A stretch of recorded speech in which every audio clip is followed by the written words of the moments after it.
بسم اللہ الرحمن الرحیم۔ حضرت حکیم الامت مجدد الملت مولانا اشرف علی صاحب تھانوی رحمہ اللہ نے فرمایا کہ ایک شخص کا میرے پاس ایک خط آیا ہے اور ایسا خط آج تک کسی کا میرے پاس نہیں آیا۔ اس شخص نے جو اس خط میں اپنی حالت ظاہر کی ہے، اس حالت کے متعلق سوائے اس کے کیا کہا جا سکتا ہے کہ حق تعالیٰ کا قہر ہے، مگر علاج بھی ایسے امراض کا حق تعالیٰ ہی دل میں ڈالتے ہیں۔ چنانچہ میں نے جو جواب اس خط کا لکھا ہے وہ ان کے مرض کا ایک ایسا علاج ہے کہ اگر انہوں نے اس علاج کا استعمال کیا تو انشاءاللہ تعالیٰ ان کی حالت درست ہو جائے گی۔ اور ساتھ ہی اس جواب میں یہ بھی بات ہے کہ اس میرے جواب کو پڑھ کر وہ یہ نہ سمجھیں گے کہ مجھ سے ناخوش ہو گئے، ناراض ہو گئے۔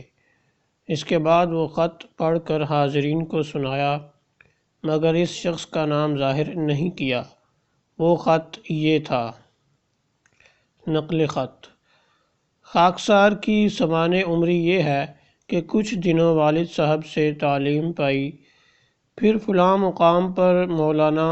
فلاں سے مستفید ہوا 3 سال تک۔ ان سے سند لے کر حضرت شاہ صاحب کے پاس سند لے کر پہنچا، اور اب فتح پوری میں امتحان مولوی فاضل کی تیاری کر رہا ہوں، مگر اس ماحول میں رہنے کے باوجود میرے عقائد کچھ اس طرح کے ہو گئے ہیں جن کے ماننے والے کو لوگ دہریہ کہتے ہیں۔ یوں تو بچپن ہی سے کسی کی شخصیت سے متاثر ہو کر کبھی کسی نظریہ کو میں نے تسلیم نہیں کیا، مگر جب احادیث کی کتابیں نظر سے گزریں تو صاف غیر مقلد بن گیا۔ حضرت شاہ صاحب سے رخصت ہوتے وقت میرے اصول مذہب کے متعلق صرف ایک گورکھ دھندا تھا اور کچھ نہیں، مگر آج کل حالت یہ ہے کہ میں نہ خدا کا قائل ہوں، نہ کسی نبی کا، نہ قرآن کا، نہ کسی الہامی کتاب کا۔ حشر و نشر کا تو سوال ہی پیدا نہیں ہوتا۔ مذہب کو تجارتی منڈی اور پیغمبروں کو کامیاب لیڈر، جزا و سزا کو بچوں کا ڈراوا سمجھ رہا ہوں۔ وقس علی ھذا، حضور اکرم اور خلفائے اربعہ کی سوانح عمریوں میں ایسی پالیسیاں نظر آ رہی ہیں جیسی کہ سر اقبال، مسٹر جینا اور سر شفیع میں دیکھ رہا ہوں۔ قرآن شریف حفظ کر چکا ہوں، قریب روز مرہ تلاوت کرتا رہتا ہوں۔ نورانیت تو درکنار، ہر آیت پر ہنسی آتی ہے کہ دیکھو دنیا کو کس طرح بے وقوف بنایا جا رہا ہے۔ کتابوں کا مطالعہ شروع کر چکا، تقریر دلپذیر، حجت اللہ البالغہ، الرسالۃ الحمیدیہ، سائنس اور اسلام وغیرہ دیکھ چکا، مگر مرض بڑھتا گیا جوں دوا کی۔ مناظرہ کی طرف جب متوجہ ہوا تو اس چنگاری نے ایک ہولناک صورت اختیار کر لی۔ بلکہ تعجب یہ کہ اکثر نوجوانوں کو، اور غیرۃ علی الابالہ یہ کہ یعنی ستم بلائے ستم ناقل، یہ کہ متعدد عربی تعلیم یافتوں کو بھی اس مرض میں مبتلا پایا۔ اسباب مرض کو ابتداءً معمولی سمجھنا، شبہات کا تسکین بخش جواب نہ ملنا، بالشویکی مذہب پر کافی غور و خوض، نفسیات کا مطالعہ، خصوصاً کتاب فلسفہ جذبات اور موسیو لیبیان کی کتاب روح الاجتماع، میرے تبدیلی خیالات کی کافی حد تک ذمہ دار ہیں۔ اپنے سے کم حیثیت والوں سے گفتگو کر کے ان کو چپ کرا دینا، اور بڑے لوگوں سے بجائے ازالہ وہم کے کبھی تو الزامی جواب اور کبھی گالیاں سننا، انگریزی دانوں سے تبادلہ خیالات، تاریخ مذاہب اور ان کی لم کی ٹٹول، ہر مذہب و ملت کے آدمیوں سے ملنا، ان کے عقائد و مسلمات کا سننا، ان پر غور و خوض کرنا، اور روشنی طبع اس مرض کے اسباب ہیں۔ اب جب کہ تحقیق کے تمام راستے میرے لیے مسدود ہیں تو صرف یہ صورت رہ گئی ہے کہ استدلالات منطقیہ کا سلسلہ چھوڑ کر روحانیت کے ذریعہ سمجھنے کی کوشش کروں کہ آیا واقعی میں مریض ہوں یا مفت کا نکو بنایا جا رہا ہوں، اور اس مقصد کے لیے میری نظروں میں صرف خانقاہ امدادیہ ہی کام آ سکتی ہے۔ ممکن ہے کہ حضور والا دستگیری فرمائیں، لہذا جو نسخہ جناب تجویز فرمائیں اسے استعمال کروں گا، مگر بشرائط مرقومہ ذیل مراقبہ نہیں کروں گا، اور یہ بھی تسلیم نہیں کہ عقل کی پرواز محدود اور خدا تعالی غیر محدود ہے۔ حسن عقیدت بھی نہیں رکھوں گا۔ ہاں کوئی خفیف سا وظیفہ ہو جو مراقبہ کی حد تک نہ پہنچے تو پڑھوں گا۔ کتابوں کے مطالعہ کا اگر حوالہ نہ دیا جائے تو اچھا ہوگا، ورنہ بدرجہ مجبوری اس سے بھی انکار نہیں، اور اگر ملاقات کی اجازت ملے تو زہ نصیب،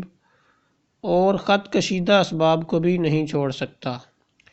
یعنی نفسیات کا مطالعہ، انگریزی دانوں سے تبادلہ خیالات، تاریخ مذاہب عالم اور ان کی علم کی ٹٹول، ہر مذہب و ملت کے آدمیوں سے ملنا۔ مولانا خط میں بندہ نے سختی سے کام لیا ہے، مگر جب تک پوری تحقیق واضح نہ کی جاوے علاج کیوں کر ہو سکتا ہے؟ مجھے یقین ہے کہ جناب عفو فرمائیں گے۔ از مدرسہ فتح پوری۔ حضرت والا نے اس کا جو جواب تحریر فرمایا اس کا خلاصہ حسب ذیل ہے: دردم نہفتہ بہ از طبیبان مدعی، باشد کے از خزانہ غیبش دوا کنند،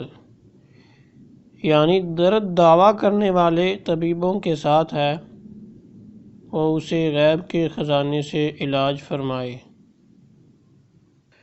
میرے نزدیک تمہارے علاج کی ابتدا دعا سے ہونا چاہیے، یعنی سب تدابیر سے پہلے تم یہ عمل شروع کرو کہ دعا کیا کرو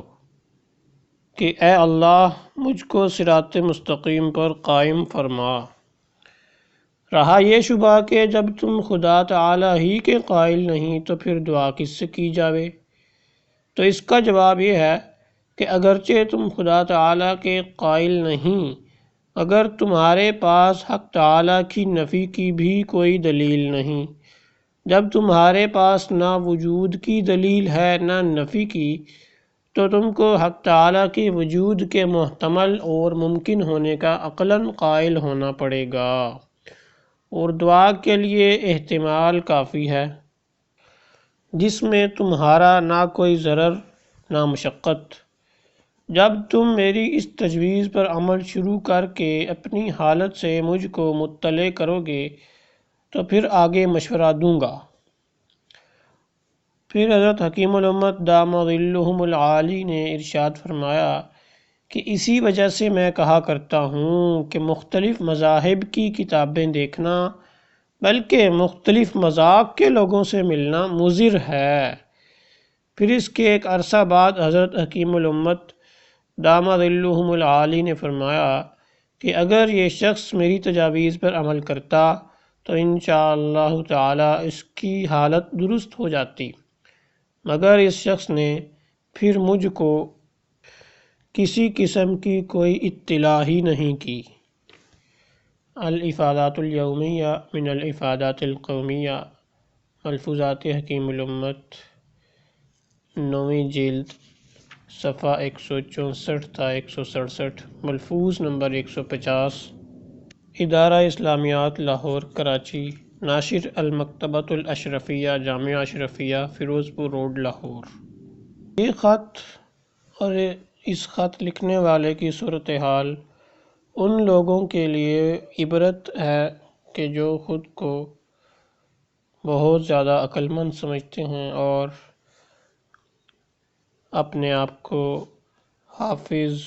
اور بہت زیادہ علم والا بھی سمجھتے ہیں جیسا کہ یہ شخص تھا، اور غیر ضروری کتابوں کا مطالعہ، مختلف مذاہب کی کتابوں کا مطالعہ کرنا اور مختلف ذوق کے لوگوں سے ملنا اور نت نئے لوگوں سے ملنا تاکہ نئی نئی معلومات حاصل ہوں، اور بزرگوں سے دوری اور ان کی تقلید سے دوری اور خود اپنی بھی تحقیق نہ ہو، تو ان سب چیزوں کا جب مجموعہ بنتا ہے تو اس کے یہ نتائج ہوتے ہیں۔ یہی وجہ ہے کہ آج کل لوگ نئے نئے انداز فکر اپنا رہے ہیں، بالخصوص سوشل میڈیا کے دور میں، جبکہ ہر شخص کے ہاتھ میں ایک طرح سے قلم موجود ہے، اور جس کے دل میں جو آتا ہے وہ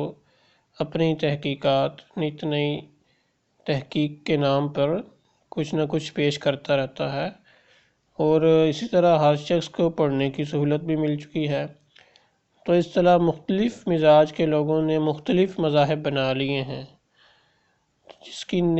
کمی نہیں ہے، روز بروز یہ چیز نیا سے نیا فتنہ سامنے آتا ہے۔ تو اللہ تعالیٰ سے دعا کرنی چاہیے اور خود بھی کوشش کرنی چاہیے کہ اکابر علماء کرام سے تعلق ہو، اہل اللہ سے تعلق ہو، اور بزرگوں کی صحبت لازمی ہو، یا کم از کم بزرگان دین کی کتب کا مطالعہ لازمی کیا جائے، جو بڑے اہل اللہ گزرے ہیں ان کے ملفوظات، خطبات، ان کا مطالعہ لازمی ہو۔ یہ آج کے دور میں ایک بہت زیادہ ضروری چیز بن چکی ہے۔ اللہ تعالیٰ ہمیں ان فتنوں سے محفوظ فرمائے۔ وآخر دعوانا ان الحمد للہ رب العالمین۔